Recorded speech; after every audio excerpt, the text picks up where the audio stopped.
Hello mga mare, wala nagtatanong pero titit at ito nga at gising na nga kami ni Ellie. Medyo nagulat pa nga ako dito mga mare ko dahil kita nyo ay bukas na agad ang Paya Mansion at ayun may nakatambay na nga sa labas. Ay mga mare ko si Tortoli nga ayun, aka Boy Takas. Siyempre mga mare ko ito na nga si Ellie at nagre-ready na nga siya magwiwi dyan. Wiwi na merong pagkagat ni Tortoli. Huy, wag naman.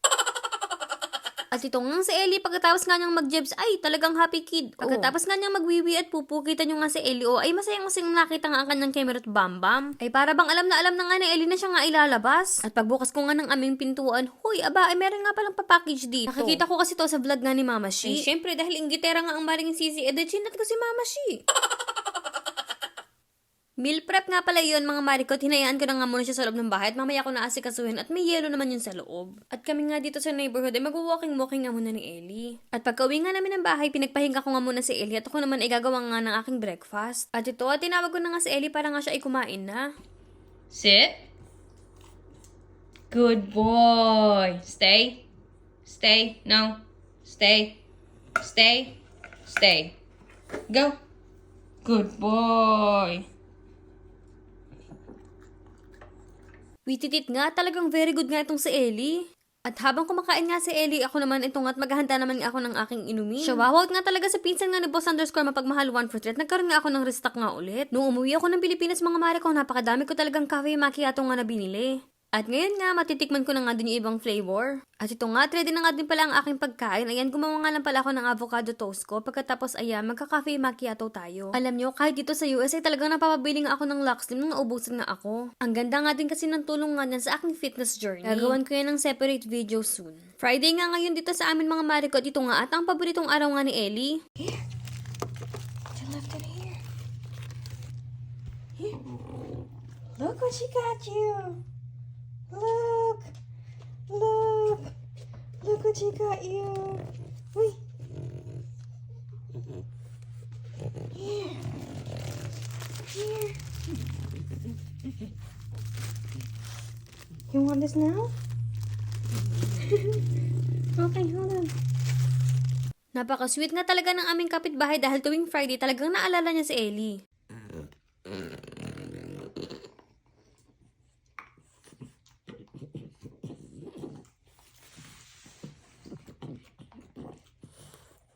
Kaya itong si Ellie mga mare ko ay ramdam na ramdam ko na talagang masaya nga siya. Ay apo Diyos ko mga mare ko ay talagang binitbit pa nga sa kanyang kama Hinayaan ko na nga din muna maging busy nga si Ellie habang ako naman dito ay mag-unbox nga ng aking HelloFresh na in-order. First time ko nga lang pala to sa HelloFresh mga mare ko at ako nga inatuwa naman. Ayan, meron pa nga silang mga pakinemer at babam na ganyan nga. Ayan nga yung guide kung paano malulutuin yung pagkain. Thanks nga talaga kay Mama Shi dahil nga sa bawang order ko nga na ito ay $10 nga lang ang nagastos ko dahil binigyan nga niya ako ng coupon.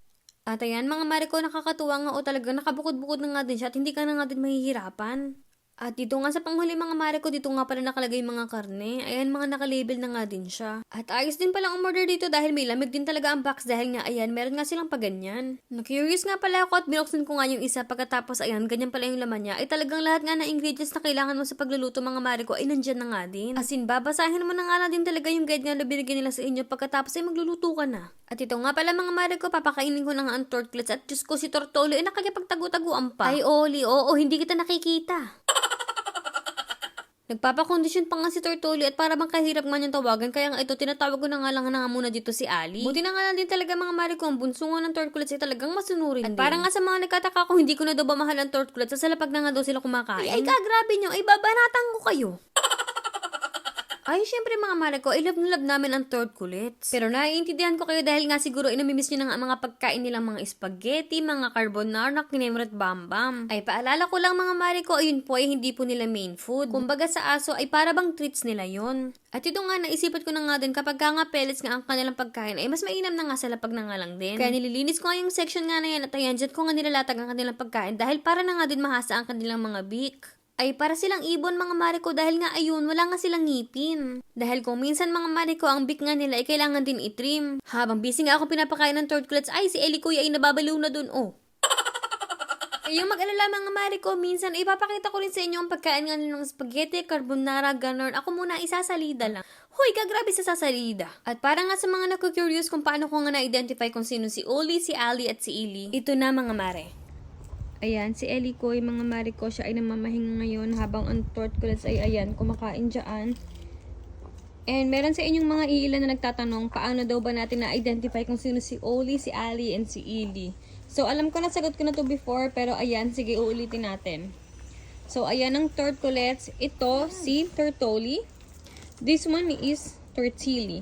Same size po si Tortoli and si Tortilli. Sila yung talagang magkapatid. So, sabay naming nakuha yung dalawa na yan.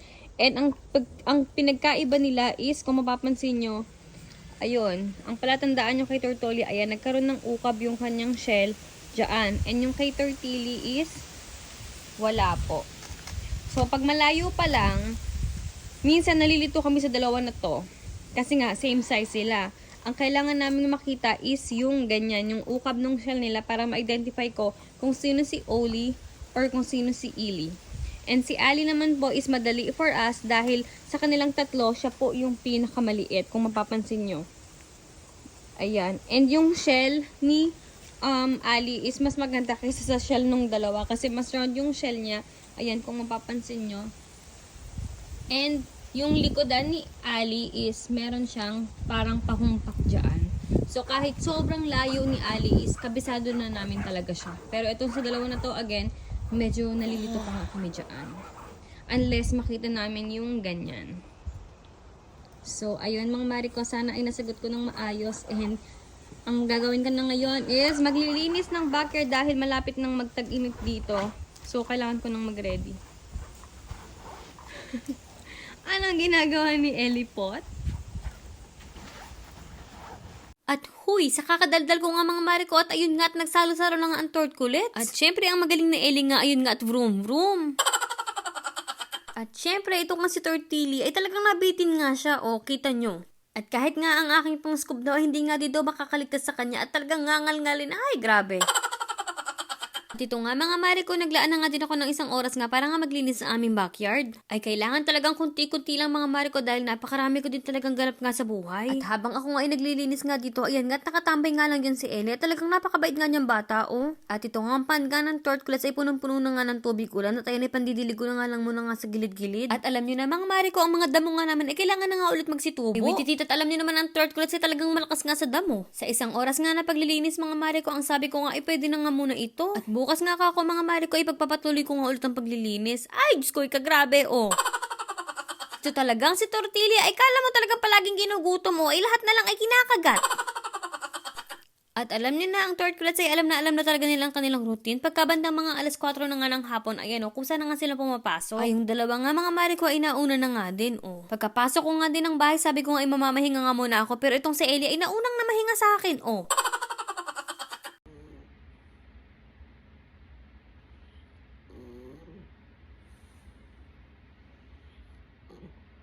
At ngayong araw nga din pala mga Mariko ay pinaliguan ko nga din ulit si Ellie. At ayan nga at naglilinisan na nga din kaming dalawa. At sa aking background nga mga Mariko ay dalawang basket nga ang aking tiklupin. Sabi ko nga kay Ellie ay pagkatapos niya ay magtiklop siya. Ready? Are you ready? Are you ready? Are you ready? Yeah?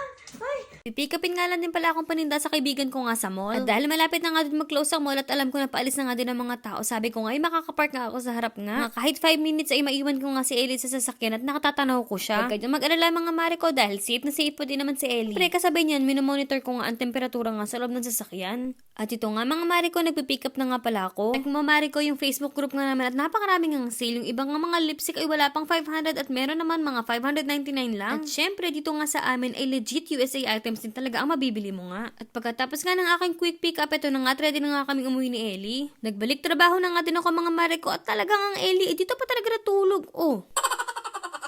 Ay, ayoko din naman gisingin ng Ellie dahil nga mukhang masarap nga ang kanyang tulog. Kaya ayan, nagtatype na nga lang ako ng isa nga lang talaga ang kami nga nagamit ko.